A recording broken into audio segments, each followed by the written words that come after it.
Oké, dus we zijn op de BBB, Folie Culinaire. Dit is de 65-jarig jubileumeditie. Ja? Wat ga jij doen vandaag, Daina? Wat ga ik doen? Nou ja, ik ga hier natuurlijk het een en ander proeven. Ja. Ik ga met Erik Stroink, die organiseert de hele boel. Die neemt mij langs enkele highlights mee. Dus ik ga proeven en luisteren en kijken. Ik ga ook een kijkje nemen bij het Gomio Theater. En hoe dat eruit ziet, dat zie je straks. Wat ga jij doen? Ik ben hier bij het Chefs Battle en daar hebben we namelijk de Limburgse talentenwedstrijd. Je weet wel, het Limburgs culinair gala. En dit jaar hebben we hier de voorrondes op de BBB. Dus er gaan vandaag maar liefst 6 keukentalenten en 6 bedieningstalenten aan de slag. En de 3 finalisten keukenbediening worden hier bekendgemaakt. Okay. En die kunnen dan in januari naar de finale in Oranjerie in Roermond. Spannend, spannend. Dus 2 items, allebei een beetje ons eigen ding. Ja. Ik ga als eerste beginnen, hè? Ja. Dus veel succes. tot ziens. Smakelijk. Dank je.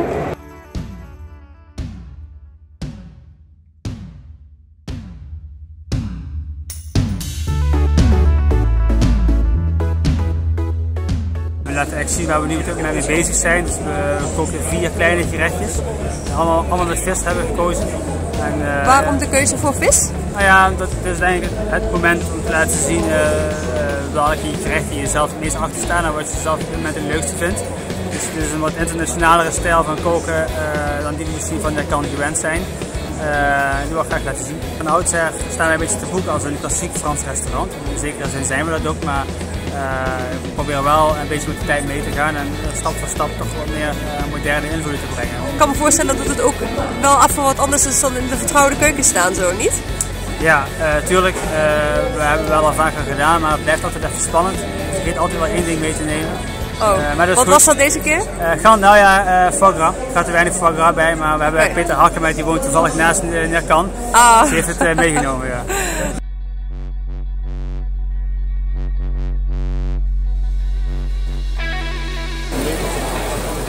Een beetje sudderen. Totdat je begint te smelten. Ja.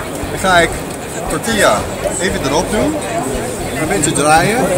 Ah. Doe ik zo. Dus je kaas lekker gesmolten. Hierdoor blijft je tortilla lekker vochtig. En ik kan hem dan beleggen met een beetje rund. Dat is wel ideaal, want hij wordt meteen warm.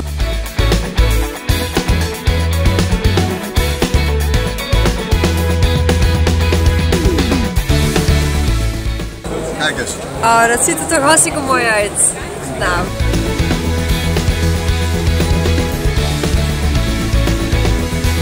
We doen dus de verpakkingen. Dus de donuts zijn onze partner CSM. Oké. Maar wij doen dus de verpakkingen zonder plakkerige vingers. Kan je dus nu een donut Oh. eten. En, Dan moet ik het uitproberen. Tuurlijk. Ik vind het wel heel serieus. Vaak zie je dat als je naar zo'n beurs gaat, dan doen we er even snel tussendoor. Maar zo zie ik het. Weet je wel, ik vind het leuk. Dus we proberen ook onze beste kant te laten zien. We hebben, deze is nog niet helemaal af, maar ik ga hem wel speciaal voor jou. Ja, hartstikke mooi. We hebben een spicy runde tartaar. We proberen altijd onze afkomst een beetje in terug te laten komen. Ik ben half Indisch, dus wij koken vrij Aziatisch. Ja. De spicy runde tartaar, daar hebben we boontjes een beetje sayur-lodeh-achtig. Ja. Dus gegaard in kokosmelk. Daarbij komkommer, tuintje van retti, vinaigrette van soja sesam, schuim van limoen. Oh, Dan doen we er een kokosschuim op. En een beetje crumble van gepofte wilde rijst en gepofte graantjes, cassave, sesamzaadjes gedroogd in de vocht van kimchi. En als laatste, de finishing touch. de finishing touch, hebben we wat jong koriander. Dan heb je, heb je een beetje met... Jonge koriander. Wordt dat vaak gebruikt? Want daar heb ik zelf nog nooit van gehoord. Dat is dan... maar dit is dan wel van Koppert. En ik zal je even laten proeven.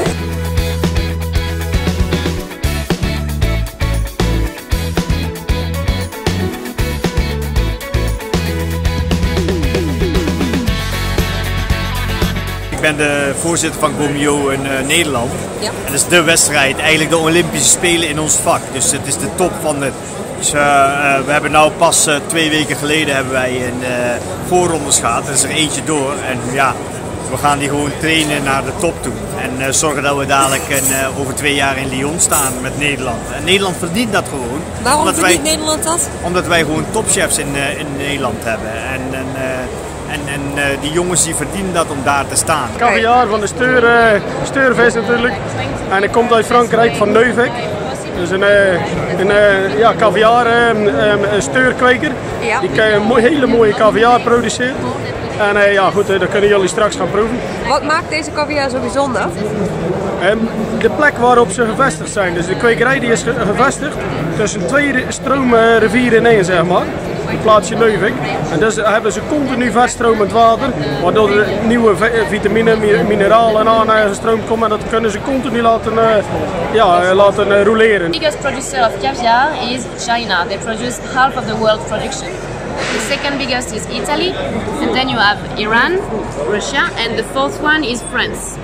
Because you could find fusion in France before.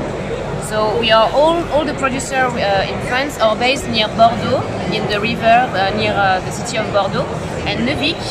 We are like the name, based in the village of. That's why there's a name. Yeah. Exactly, that's why the name. Neuwijk, yeah. And Neuwijk, we are very close from the river, and so the river name is Lille, and so the water that we are using for our farm comes from the river.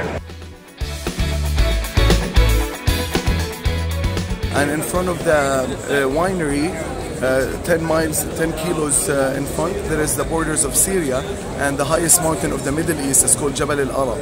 And this mountain used to be a volcano that erupted millions of years ago, and all the lava and the basaltic stone, this is where it came from, it melted down to the valley. So which makes the terroir very volcanic, very rich in minerality, very fertile for wine growing.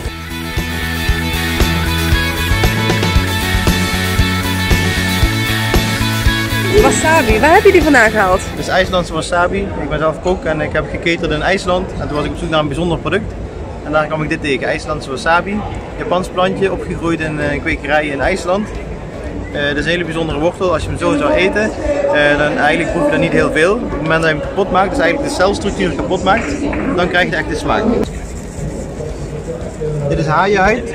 Ja. En hierop maak je de structuur van de wortel eigenlijk kapot en daardoor krijg je de reactie waar je de unieke smaak van wasabi krijgt.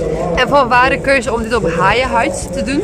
Dat is blijkbaar de perfecte textuur om dat op te doen. En een haaienhuid staat heel lang mee.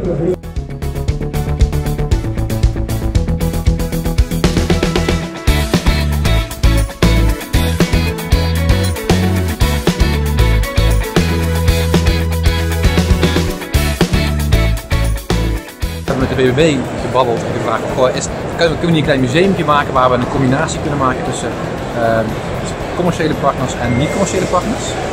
Om te laten zien wat er allemaal mogelijk is. En wat er allemaal mogelijk is, dat zijn dan innovatieve... Wat er allemaal broeit eigenlijk onder de ondernemers, onder de ontwerpers, waar ze mee bezig zijn. En we hebben een kleine selectie gemaakt, een kleine pilot gemaakt, selectie gemaakt. En dat laten we zien. Hier achter mij inderdaad de dubbelgedekte tafel van Dots.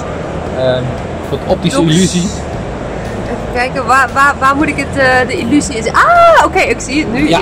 Dus het bijzondere is dat dat is apart. Ik heb me laten vertellen dat het op verschillende manieren gedekt kan worden en dan gegoten kan worden. Het bijzondere is dat je voorgerecht op een bordje krijgt en het hoofdgerecht wordt misschien gewoon direct op tafel geserveerd. Ieder restaurant kan zijn eigen serviezen laten ingieten.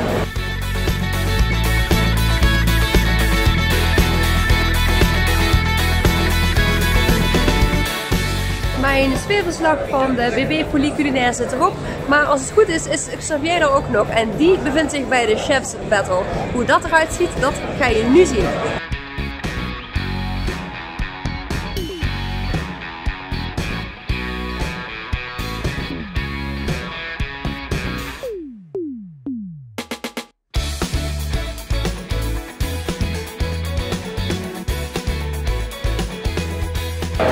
Hoe is het gegaan? Ja, op zich wel goed.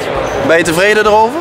Ja, zeker. Ja? Die kort tijdsbestek wat we neer hebben kunnen zetten, ben ik wel zeer tevreden. Had je een beetje verwacht zoals het eraan toe zou gaan? Of wist je niet wat je moest verwachten? Is het de eerste wedstrijd waar je hebt deelgenomen? Nee, ja, het is mijn tweede wedstrijd, dus ik wist wel natuurlijk een beetje wat ik kon verwachten. Ja. Maar ja, dat is altijd... er komt toch altijd met een bepaalde druk bij kijken. En, lukt het wel net niet, of het lukt wel net wel. Dus, maar ja, ik ben tevreden. Dus. Heren, jullie hebben net samengewerkt, bediening keuken. Hoe ging het? Ja, dat was heel goed. We hebben op elkaar afgestemd, hebben jaren samenwerkt of zo. Dus ik denk dat we het qua loterij goed hebben getroffen. Ja. Dat denk ik zeker. Ja. Waarom liep het zo goed? Was het van tevoren eerst even samenzetten, het aanvalsplan bedenken? Of wat was het geheim? Dat we al direct misschien al een bepaalde klik al hadden, waardoor het wel soepeler ging. Ja, daar ben ik het helemaal mee eens. We hebben besproken wat de aperitief zou zijn. En ik heb hem mijn aperitief laten proeven. En aan de hand daarvan heeft hij zijn smaak ontwikkeld en ben ik mijn wijnkeuze meegegaan op zijn hoofd. Ja.